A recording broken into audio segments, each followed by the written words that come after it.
Tutasoma katika kitabu cha Wakorintho wa pili. Nous allons lire dans le deuxième livre de Corinthiens, 2 Corinthiens, Sura ya 5 le chapitre 7, 5, na mstari ya 17 hata kwa 21. et nous allons commencer par le verset 17 jusqu'au verset 22. Si quelqu'un est en Christ, il est une nouvelle créature. Les choses anciennes sont passées, voici toutes choses sont devenues nouvelles.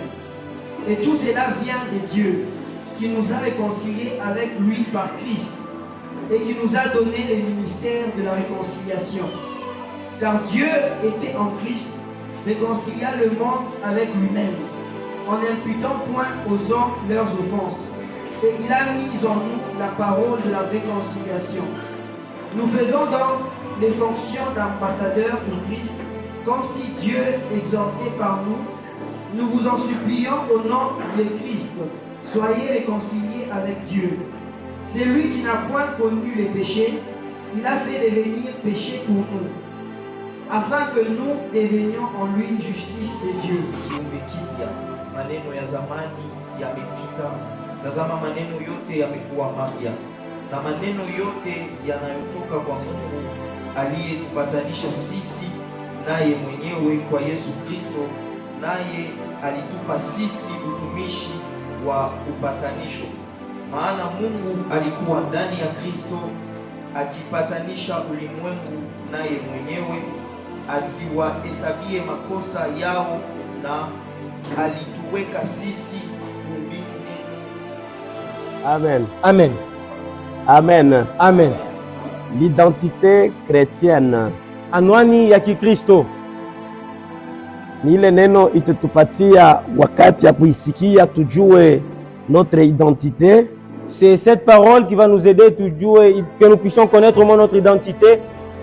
Anwani ni ile kitambulisho ya mutu L'identité est la preuve, la certitude d'une personne, ya kujua fazi kana natoka na yeye ni nani, afin de connaître son lieu de provenance et qui est-il, na kule alipozalikwa wala mudamu yake, les lieux de naissance ou les affiliations, les affinités qu'il a. kwa kujua mtu fulani pa dunia hapa ni kupitia anwani yake. Connaître une personne sur cette terre, c'est au travers son identité. Kwa wale wasafiri wanaenda mainchi kwa inchi ingine, Pour ceux qui se déplacent des pays vers d'autres, kuna kwa kitabu kimoja wanaita passporti, il y a un document qui est appelé passeport. na ni ile inamtambulisha kufuatana na inchi kula anatoka. Et c'est ce document qui certifie ou qui identifie les lieux de provenance de la personne. Kama mtu eko katika inchi, Lorsqu'une personne est dans une nation, banamutambua kwa lugha yake on le reconnaît au travers sa langue, kufuatana na bile ambapo vinaandikwa mkitabu yake. au travers ce qui est mentionné dans son document. Manake banasema damu yake ni wafazi fulani, C'est-à-dire, il a des affinités pour des gens de telle partie. ile banaita anwani. Ça, c'est ce qu'on appelle l'identité. Lakini kwa sisi wa Kikristo Et pour nous, chrétiens, tunakuwa na anwani ya Kikristo, nous avons une identité chrétienne, ile inaita anwani ya kweli, celle qui est appelée une identité réelle, inafunuliwa katika kazi, celle qui est révélée par l'œuvre. kwa sababu kazi ambayo inapofanyika Car l'œuvre qui est accomplie, ni ile inaonesha ukweli wa anani tunapokuwa nayo, c'est ce qui démontre la véritable identité que nous avons. na Mungu pekee yake anakuwa wa kulipa makazi Et tunapoyafanya. Dieu lui-même rémunère tous ceux qui font son œuvre. Kwa kila mmoja analipiwa kufuatana na kazi anapoyafanya. Chacun est rémunéré conformément à son travail.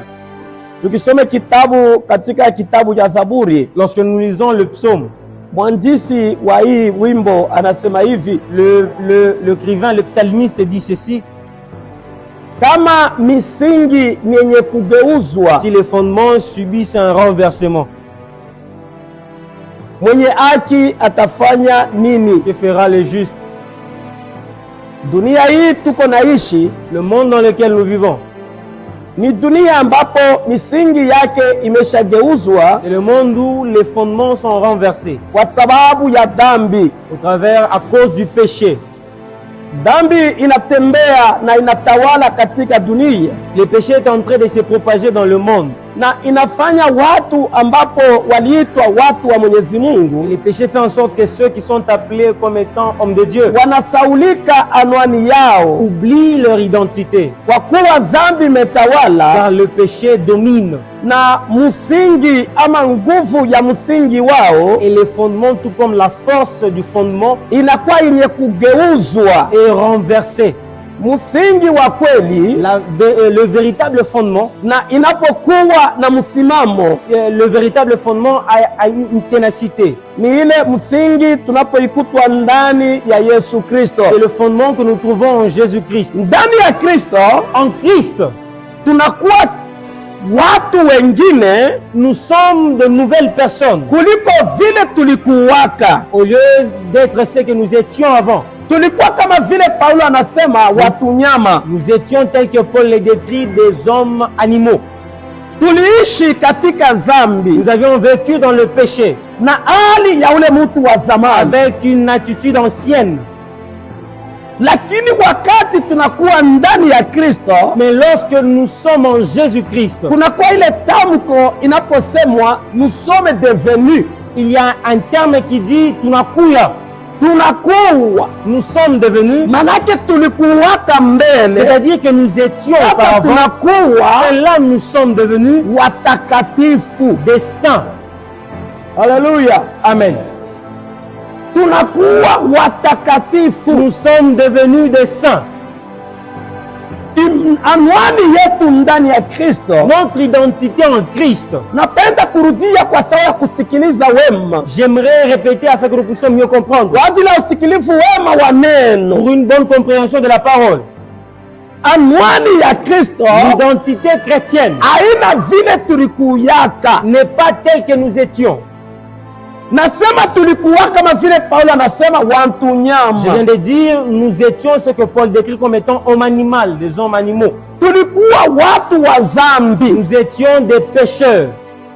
tulikuwa wenye kuvala mutu wa zamani, Nous avions en nous, dans l'ancien temps, la personne qui péchait à tout moment. lakini ndani ya Kristo Mais en Christ, tumekuwa sasa watakatifu. nous sommes maintenant devenus des saints. Maisha ya Kikristo La vie chrétienne haina maisha ambapo ya kulomba paka usamaha bure, n'est point celle qui se résume que par demander pardon. lakini ni maisha ya kutamani Mais c'est une vie qui va vers, uzima wa milele. qui envie ou qui admire la vie éternelle. Haleluya. Amen. Nawaza niko nenda polepole, munisikie mzuri. Je pense que j'avance progressivement afin que nous puissions Ule mieux washindwa comprendre. kusikia mafundisho na masomo ashipake akili. Ceux qui ne comprennent pas maintenant, même à l'école, ils ne Amen. sont pas intelligents. Tunasema maisha ya Kikristo Nous disons ceci, la vie chrétienne haina paka maisha ya kusema unisamehe, ne se ya résume kulomba pas en msamaha, disant pardonne-moi, pardon. lakini ni maisha ya kutamani Pourtant, c'est une vie qui admire, kuingia na kutamani uzima wa milele. qui admire et qui nous fait entrer vers la vie éternelle. Na kutamani uzima wa En milele admirant cette vie éternelle, ni kuwa sasa c'est devenir maintenant. mwenye kubadilishwa C'est devenir cette personne transformée katika maisha ya mutu yote mzima. vers une nouvelle personnalité totale. Haleluya, Amen. une transformation totale. Kubadilika kwa uzima. Kama wanasema kubadilishwa katika utele Si wake, l'on parle d'une transformation totale, hakuna sema kuna bakia nusu. il n'y a plus à dire qu'il y a encore quelque chose qui reste. Kunakuwa mutu wanaita mutu wa ndani Il y a celui qu'on appelle un homme intérieur na mutu wa et nje. un homme extérieur, charnel. Mutu wote mzima, mutu anageuzwa. Toute notre personne est transformée. Ule mutu wa ndani Cette personne, cet homme ni spirituel, bule intérieur, mwanza bulikuwa bule bubaya, c'est là qu'il y avait le mal bunamusukuma kufanya vitu vibaya. qui a poussé à faire le mal. Mutu wa nje Cette personne externe, ni ile charnel, mwili nayo pia inaanza kufanya paka vibaya, c'est ce que le corps appliqué comme mal. na wa ndani Et celui qui est interne na wa et nje celui qui est externe, wanabadilishwa, les deux sont transformés wanakuwa watu et wengine. deviennent de nouvelles personnes. Mtu alikuwa na tabia bantu banaichukia, C'est lui qui avait des habitudes qui ne plaisaient pas aux autres. lakini kwa ajili ya anwani ya Kikristo anabeba, Mais à cause de l'identité chrétienne qu'il porte, ile tabia anakuwa nayo l'habitude qu'il va avoir inafurahisha watu wote, va plaire à tout le monde. maana yake ni umutu wote Par inabadilishwa. conséquent, toute la personne est transformée. Jo ile Paulo anasema, C'est ce que Paul affirme wakati tulisoma katika kitabu cha Wakorintho wa en pili lisant le deuxième livre de Paul aux Corinthiens, msura ya 17 dans le verset 5, le chapitre 5, verset 5, anaanza kusema namna kani mtu anakuwa kiumbe kipya. il dit de quelle manière l'homme est devenu une nouvelle créature. Kama mtu anasema anakuwa kiumbe kipya, Lorsque l'on dit qu'une personne est devenue une nouvelle créature, maana yake alikuwa d'abord kiumbe kia zamani. c'est-à-dire qu'il était une ancienne créature. Sasa mawazo yake anasema Et dans sa pensée, il dit, kama mtu anakuwa kiumbe kipya, lorsqu'une personne est une nouvelle ile créature, maneno ya les zamani choses anciennes yamepita, sont passées. inakuwa nyuma, Ces choses sont passées. haitarudia tena. Ces choses ne vont plus rentrer. Mena vitu vyote iko nafanya Et tout ce qu'il fait maintenant inakuwa vipya ndani ya Yesu sont Kristo. nouvelles en Jésus-Christ. Sema amen, Amen. sema amen. Amen. Mtu alikuwa msherati, La personne qui était impudique, anamjua msherati et sana, cette personne était réputée pour lakini ça, wakati anakuwa ndani ya Yesu mais Kristo, lorsqu'elle devient une nouvelle créature, msherati son unamalizika. impudicité prend fin là. Anaamini Il croit, mshimuone tena mubili alikuyaka ne lui zamani. voyait plus dans son ancienne nature. Juu mtu amekalaka eko na analize mtu na kumkalifia kuvile alikuyaka. Car la personne, souvent les gens ont tendance à analyser une personne conformément à son passé. Paulo ule tunaita Paulo alikuwa Saulo mtu mubaya, Celui que nous appelons Paul était d'abord Saul, une mauvaise lakini personne. wakati alikutana na Yesu Mais Kristo lorsqu'il s'est rencontré avec Jésus, anageuka. il a été transformé. Ndio maana yeye mwenyewe anaandika si quelqu'un est en Voilà Christ, pourquoi il écrit en disant, kama mtu kondani ya il est Kristo, devenu une nouvelle anakuwa créature. kiumbe kipya, Les choses anciennes sont mambo ya passées zamani et imepita toutes les choses sont devenues na nouvelles. yote nakuwa ya sasa. Là il parle de la nouvelle naissance. Pale anasemea kuzaliwa kupya. Alléluia. Amen. Il parle de la nouvelle naissance. Anasemea ile inatazamia kuzaliwa Lorsque upya. vous lisez dans Jean chapitre 3, Wakati mnasoma Yohana sura ya 3, du 3e verset au 8e verset,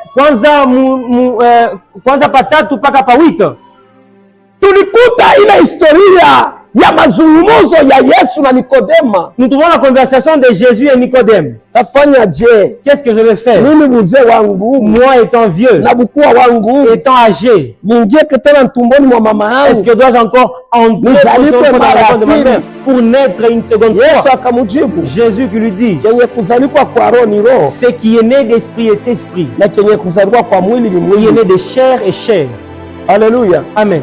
Mtu mwenye kuzaliwa jipya Celui qui est né de nouveau, ni mtu mmoja, celui anakuwa na mahali yake. qui a de nouvelles attitudes. Kama mtu anamwita mwenye kuzaliwa jipya, Celui dont on dit qu'il est une nouvelle créature, haina kusema anakuwa memba wa kanisa tu. ce n'est point dire qu'il est juste membre d'une église. Batu ba mingi banaitwa Bakristo, La plupart des gens se disent lakini chrétiens, abayageuka, mais ils ne sont pas transformés.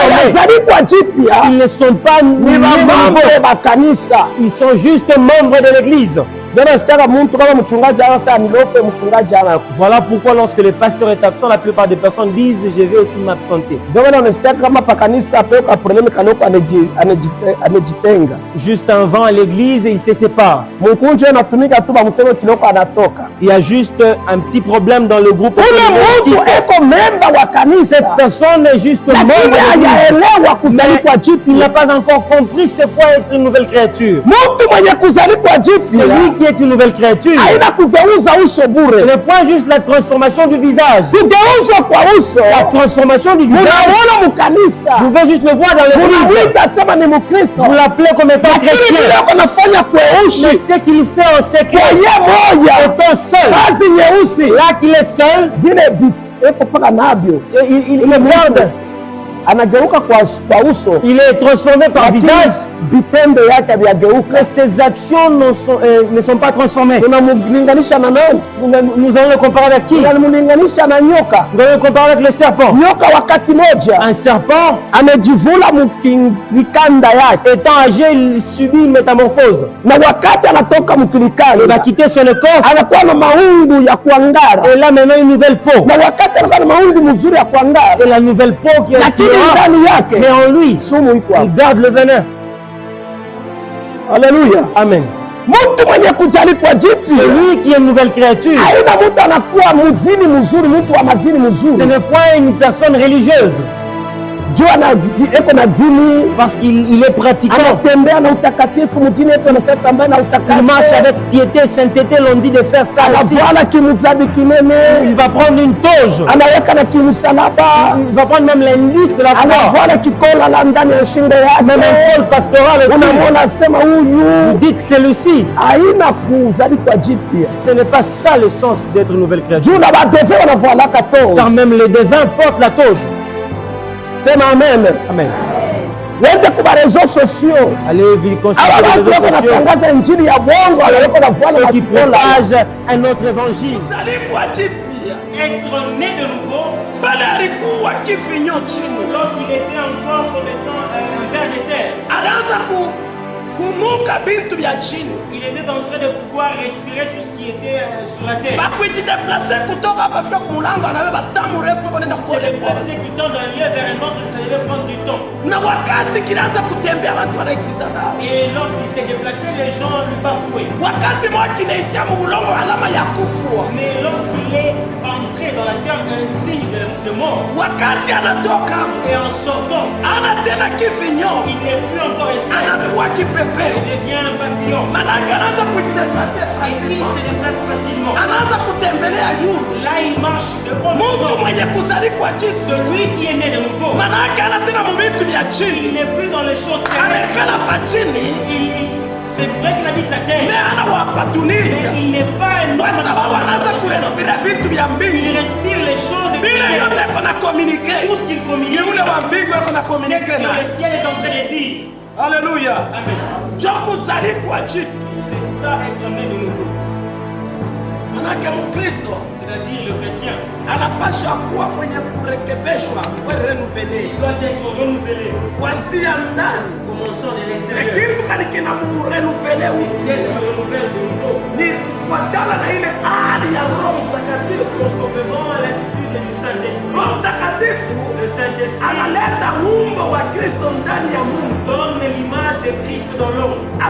analeta maisha ya Kristo ndani ya Mungu, Donne la vie de Christ au-dedans de l'homme. ni uwezo ya Roho C'est Mtakatifu. la puissance du Ndio Saint-Esprit. kwa maana Yesu Kristo alisema Voilà pourquoi Christ dit katika misemo yake ya mwisho dans ses dernières paroles, mbele ya kwenda mbinguni, avant de rentrer au ciel, kabla ya ufufuko yake, après sa mort, alikalisha wanafunzi. il a appelé ses disciples. Tumeisoma katika Matendo ya Mitume Ils en sont dans les sura yake ya kwanza dans le premier chapitre, mstari ya 8, le 9e verset. msitoke Yerusalemu, C'est qui te pointe de Jérusalem. nitawatumia msaidizi, Je vous enverrai une aide, uwezo mpya, une puissance na itakuwa nouvelle. pamoja nanyi. Elle sera avec vous. Mtakuwa sasa Vous allez être washuhuda yangu katika des Yerusalemu, témoins à Jérusalem, katika Yudea, dans la Judée, katika dans Samaria, la Samarie, hata mwisho ya jusqu'aux dunia. extrémités de la terre. Manake uwezo wa Roho Mtakatifu C'est-à-dire la puissance du Saint-Esprit. inatufanya maisha ya Yesu Kristo. Donnons-nous, met en nous la vie de Christ. Maisha ya Yesu Kristo La vie de Jésus-Christ. ilikuwa maisha namna gani? C'était quelle vie? Yesu Kristo Jésus-Christ aliishi maisha katika dunia hii avait vu sur cette terre yasipo kumlaumu, non une vie de reproche, maisha yasipo kumlaumu, non une vie de reproche, maisha yasipo kumsema sema. non une vie de querelle, de choses. Kitu ya pili, Yesu Kristo La deuxième des choses, maisha yake sa vie ilikuwa ya kufanya mapenzi ya ule mtu. était une vie qui était censée. Voilà pourquoi il dit, Mniache ingali mchana, laissez-moi faire pendant qu'il fait jour, wakati ile mchana ifanye kazi pendant qu'il fait jour, ya faire ule l'œuvre aliponituma, de celui qui m'a sababu envoyé. usiku muko naingia C'est-à-dire que kule Mungu anaweza kutumika hata mara moja. personne ne peut faire quelque Ile chose. ni maisha ya Kikristo. Ça, c'est la vie chrétienne. Maisha ya Kristo La vie chrétienne, ilikuwa maisha ya kazi ya nguvu, c'est celle qui est censée ya kutembea miji na miji celle qui est censée na kutangaza habari njema, annoncer l'évangile à kuleta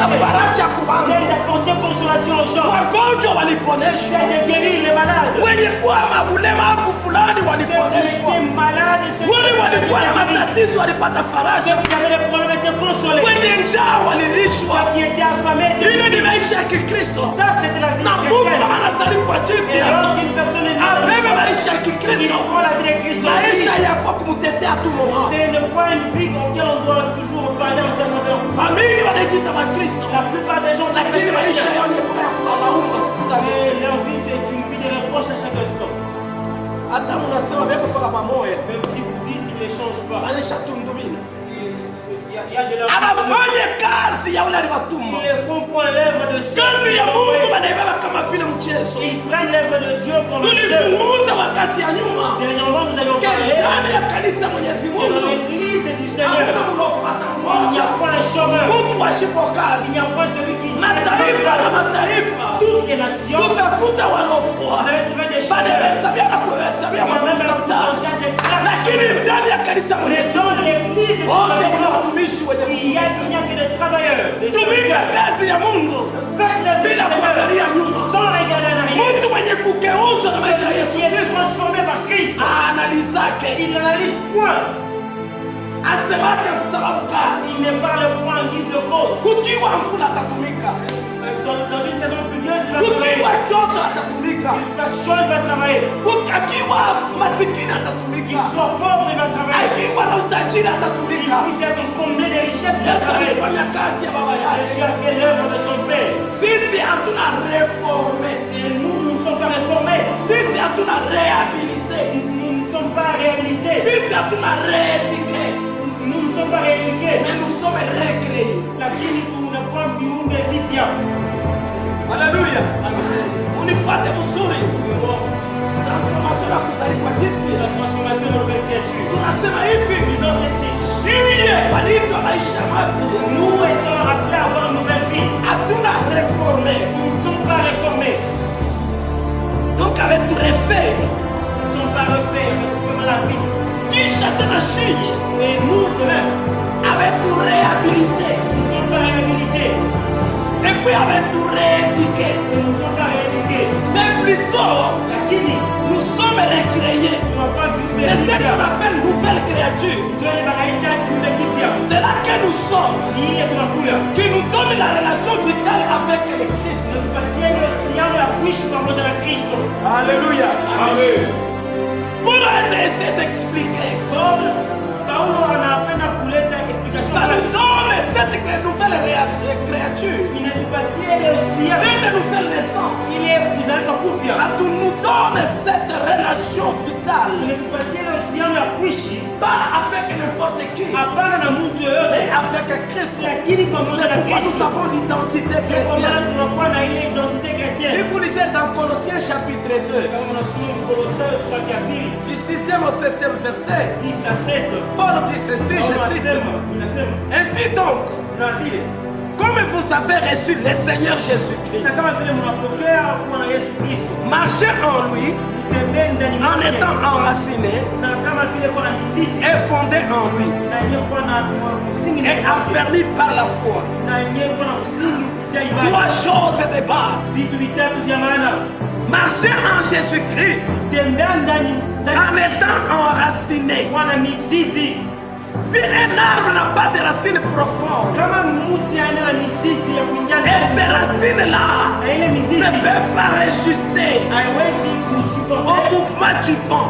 ile pepo itakuya. Mais notre Dieu, Lakini Mungu qui wetu est notre fondement, yeye mwenyewe anakuwa msingi wetu. si nous sommes enracinés en lui, Kama tunakuwa na mizizi malgré les vents, yenyewe mapepo malgré des secousses, yenyewe malgré tout ce qui peut nous arriver, hii yote inaweza nous kutufikia. serons stables Tutakuwa mpaka et stable il n'y aura pas de na lamentation. kutakuwa kujililia, Et nous devons être fondés en lui. na tunapaswa kuwa na msingi C'est ndani là où mwake. même les fondements que nous avions dit à l'introduction là, Kwa pale yenyewe ile msingi tulisema que kwa si les fondements sont renversés, kama misingi wanaibadilisha, que fera le juste? mtakatifu mwenye yake atafanya Si nous sommes fondés en Jésus-Christ, kama si tunapata msingi ndani ya Yesu Kristo, réellement nous ne pouvons jamais chanceler. na ni kweli hatuwezi kusunguka, Et nous sommes affermis dans la foi. na tunapata ile nguvu ndani ya imani. La foi.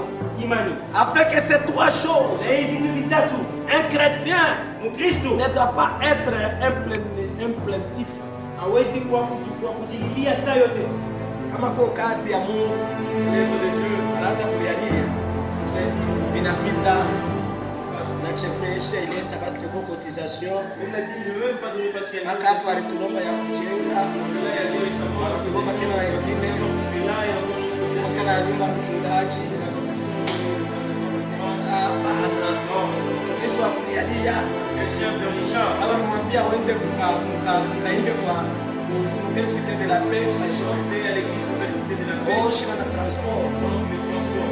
Mtu wetu na dada yetu wanaliaka sana. Notre famille a une sœur. Hata kama naipita tu kwa mkoa mkwetu tunaweza shina na transport.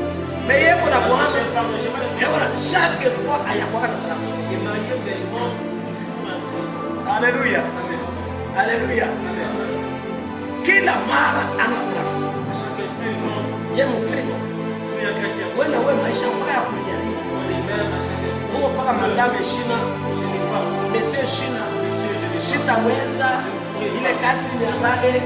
Cette œuvre, ce No, courrier, iko nguvu. c'est difficile. Sasa maisha ya Kikristo Et la vie chrétienne, iko namna gani? comment est-ce qu'elle Uko na msingi ndani ya Yesu, est-ce que vous avez des fondements en Christ? uko na mizizi iko pa Yesu Vous êtes Kristo, enraciné en Christ. wala tu weye. Kama maisha yako mizizi ndani ya Yesu Kristo, Si votre vie n'est pas enracinée en Christ, utakuwa Mkristo. vous allez être des chrétiens. Kama una na mizizi ndani ya Si vous Yesu, n'avez pas des racines en Christ, kama unakuwa na msingi ndani ya si vous Yesu, n'avez pas un fondement en Christ, utakuwa Mkristo washipa kujulikana. vous allez être un chrétien non connu. Ule anajulikana mubaya. Un chrétien mal connu. Unajua Wakristo wenye kujulikana Vous mubaya, savez, les chrétiens mal connus, unaweza kumpozea Kristo asema ndugu fulani anapata mateso, vous pouvez juste dire à un frère, tel frère qui a un problème, watu wanaanza kumtafuta et les gens le cherchent. ni waje C'est lequel? eko nani, meyili Mkristo wa miaka na miaka Les chrétiens qui jua ont ndiye des années. anamtafuta, Pourquoi il les cherche? eko renome kumulofu, Il est renommé comme étant eko renome kuma retard, renommé comme étant retardateur. hata kuo kazi pa kanisa Même s'il y a un travail, maliste eko napita les listes passent. ile lista ya kuyaka. Il n'est jamais Mal dans connu. la liste. Amen, amen. Sababu ule mtu Car cette personne ana na misingi ndani ya Yesu Kristo, n'est pas enracinée en Christ. ashina angaje, Il le peut engager, lakini yako pale mais il est là, mpaka kujiriaririja plaintif à tout moment. pia na visitake. Je ne suis jamais visité. Acha atakufika kwa nyumba tuko na michi ya kikao. Il viendra chez moi, je peux me pécher. Atafika kwetu shie banatumiaka. Il viendra chez moi, je peux me considérer. Oh banangaziaka paka paka visitaka paka. Il y a toujours des personnes, Kristo kwa kuyalia des chrétiens qui doivent acha engager chini sana. un chrétien. Kama kuko na visite yes kama ma excuse. S'il y a des visites, Unyesikize. Kama kwa renyo kanisa yeye kama ma excuse. Kuko maombi pa kanisa yeye kama ma excuse. oui, il a toutes les excuses. Ni wale ba Kristo ba. C'est genre des chrétiens. Mkristo anafika na kulifo kusa kushipia maungano. Un chrétien qui oublie même les jours de l'assemblée. Ndio shika. Ndio nimerkete. Nilikuwa mshamsahau kwa kanisa. Haleluya. Kama tunabeba ile hali à la conception de la nouvelle identité, Si nous prenons, il est allié à vous avez compris bien. l'identité chrétienne, Il est anwani ya Kikristo. tunageuza mara moja na kusema Et nous renversons en disant, kuzaliwa kupya la nouvelle naissance, ni kubadilishwa anwani. c'est la transformation d'identité.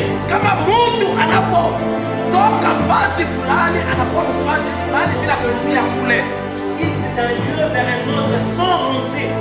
aina kama vile mtu anashanje Donc, ce qui change, nationalite yake, il change de nationalité. alikuwa Zambien Il était zambien, anakuwa Zimbabwean, il devient zimbabwéen. anatembea na madokima ya Zimbabwe, Il marche avec les documents, hata anatembea na madokima ya Zimbabwe, et même s'il marche avec les documents, lakini yeye mais lui, ni Mzambia. il est zambien de départ. Haleluya! Hata minakuacha atarudia kwao, lakini anwani ya Kikristo Mais l'identité chrétienne, minaisha kutapika vya zamani, j'ai vomi les choses anciennes.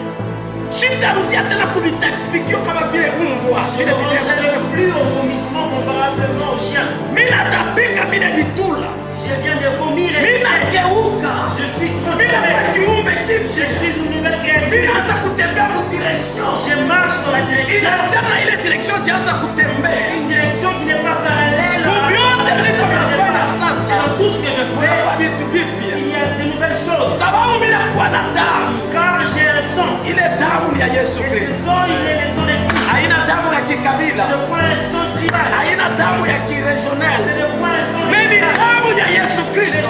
C'est le sang de Na wote wanazaliwa kwa damu ya Yesu Et tous Kristo. ceux qui sont nés par le sang de Anatupatia Christ, sasa maisha ils mapya ont une nouvelle vie. ya kutuunga na mwalimu wetu. Afin de nous mettre en relation avec notre maître. Na ule mwalimu yetu Et notre maître, ni Yesu c'est Kristo. Jésus-Christ. Na sasa kwa ile Et en définitive, anatupeleka kwa il Mungu. nous emmène vers Dieu. Na vile anatupeleka kwa Nous Mungu emmenons vers Dieu. kupitia unazaliwa mpya ndani ya Yesu. Dans la nouvelle créature. Sasa tunakuwa na ushirika Nous avons la relation ndani yake. en lui. Nous sommes réconciliés avec lui On va aller au partage au shirika. kwa kushimisha dhambi Et il zote. a effacé nos Na péchés. wakati dhambi yote Il a inashimika, effacé nos péchés. hapa kutudeklare Il nous déclare kitu maintenant kimoja, une chose. hata sasa wenye haki. Nous sommes maintenant justifiés. Imputés à justice. Haleluya. Amen. Dhambi inamalizika, Le péché ne mais dépend tunakuwa juste devant pas. Dieu. Nous sommes justes devant lui. Qui peut nous justifier devant lui? Nani mwenye anaweza Parce qu'il y a eu une réconciliation.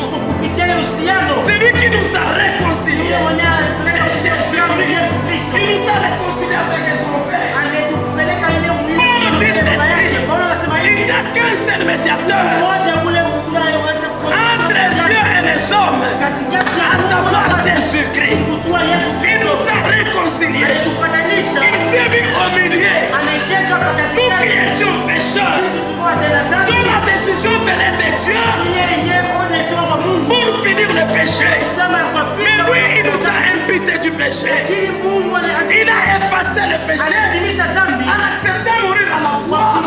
Et il a versé son sang. Et nous sommes maintenant réconciliés avec son Père. Tunapatana na baba Et yake. comme nous sommes devenus réconciliés avec Na lui, kama vile tunapatana nous naye. faisons maintenant l'œuvre des ambassadeurs. Kwa sasa ile kazi ya Nous walozi. sommes des ambassadeurs de Christ. Tunapasa walozi wa Kristo. Un ambassadeur, Walozi wa Kristo. pas chez nous, c'est dans le pays céleste. Kwetu ni kama vile chuku kuile. Mais nous sommes des ambassadeurs Lakini tunakuwa dans un pays terrestre. mji ya chini. Le pays qui ne nous appartient pas. Mji ana yetu. C'est pourquoi Paul a dit, Kwa maana Paulo nous anasema sommes dans le monde, tuko wa dunia. mais nous ne sommes pas du monde. Tuko pa dunia. Nous avons notre pays, Tuko na nchi. c'est le pays céleste, là où nous règne l'éternel Dieu. Mais nous sommes réconciliés avec Dieu. Nous devons aussi être des ambassadeurs. Walozi. Et un ambassadeur, Na mlozi. il doit représenter son pays, Yule anapaswa il kuonesha doit représenter son président. anapaswa kuonesha chef Vis-à-vis à ce pays là où il est en train de vivre. kwa kutokea nchi nyingine anatokea. Si notre président, Kama chef yetu, si notre maître, kama mwalimu il wetu n'avait pas été condamné asikuapizwe de n'importe quelle manière, kwa kufuatana il mnamo n'avait pas été accusé du péché. ashikuwa kizenjwa Au zambi, contraire, lui qui n'avait pas péché, lakini Yesu mtende il zambi s'est fait pécheur akifua kama pour vile que moi c'est moi. ndio mimi na Nous wewe devons réconcilier à son Père. patane na baba. Nous en tant qu'ambassadeurs, Sisi kama nous vile devons exécuter l'ordre Balozi. donné. Balozi. Balozi, balozi, balozi. Si bali papa, hapana balozi, balozi. Ni balozi. Balozi. Voilà. Ambassadeur. Ambassadeur balozi. Aina balozi bakulokana. Amen. Alléluia. Tunakuwa ambassadeur. nous devenons des ambassadeurs. Tunapasha kuonesha maisha ya nchi yetu kwa ile fasi. Nous démontrons la vie de notre pays là que nous sommes. Maintenant ujiulize Nous devons nous questionner. kama vile unajibu kuile amwani, En répondant à cette identité, uko nani ndani ya Kristo? qui sommes-nous en Christ? Utabakia tena mtu yule yule, Vous allez être la même personne ancienne. utabakia tena mwile grupe ya zamani. Vous allez rester dans votre groupe ancien. Toka mo sasa Quittez. uanze Biblia, C'est de nouvelles choses. uitwe mwana wa Mungu mwenye kubadilishwa. Soyez appelés comme étant.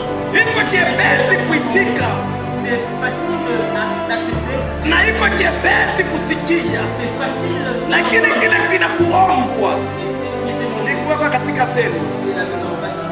Haleluya, Amen. kuweka katika tendo. C'est la Tulisema masiku ya nyuma namna gani watu wajitoe kwa kazi.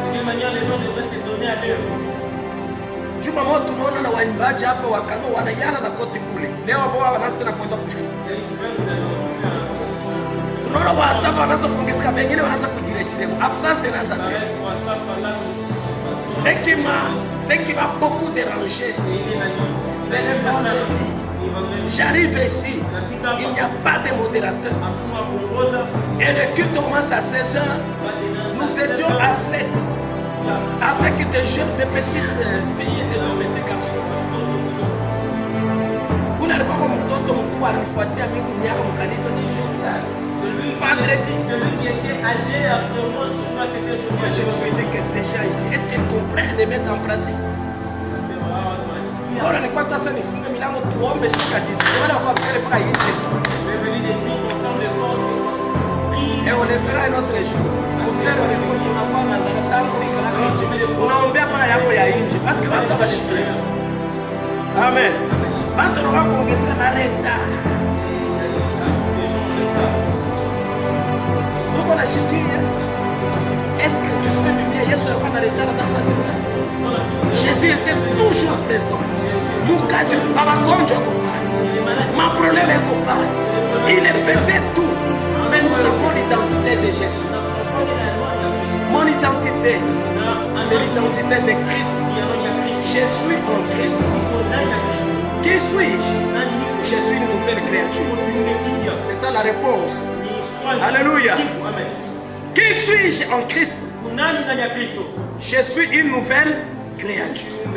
Et comme je suis une nouvelle créature, les anciennes sont passées et toutes les choses sont devenues nouvelles. Que Dieu nous bénisse avec ce message.